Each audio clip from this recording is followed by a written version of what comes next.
Our life is a story. It has a beginning and an end. Each of its volumes are filled with tales of great victory and disappointing failure.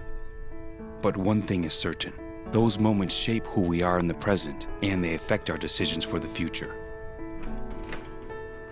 Many times what stands out from those moments are the failures.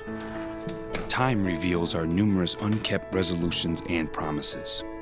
We resolve to lose those extra pounds, quit that addiction, or become more devout in our faith. But these resolutions often prove difficult to achieve.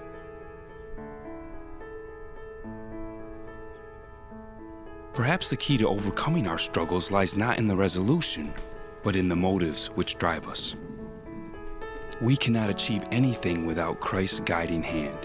His word tells us, "Whatever you do, do your work heartily, as for the Lord rather than for men." Our success does not come from just one decision to change. It comes from a daily decision to walk with Him.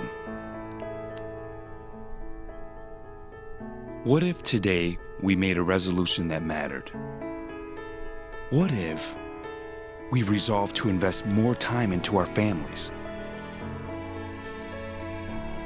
to love our neighbor as ourselves,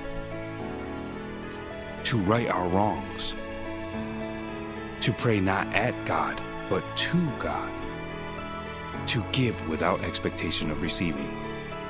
What if we made a resolution to become more like Christ?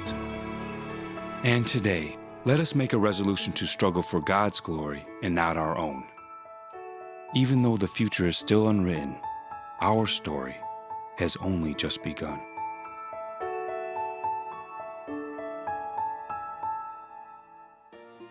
Hi, I'm Brian, and on this first Sunday of the new year, I want to welcome you to Grace Bible Church and our worship service this morning.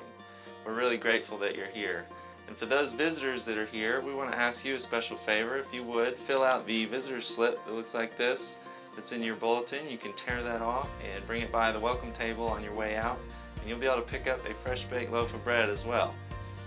For those that join us each week through live stream, we want to welcome you and say thank you for being a part of our service. Now, since we don't really have any special announcements this morning, I just would like to point you towards your bulletin for any announcements that may be in there. And now, if we could, let's stand and greet one another and try to find a visitor this morning and make them feel especially welcome as we prepare our hearts for worship this morning.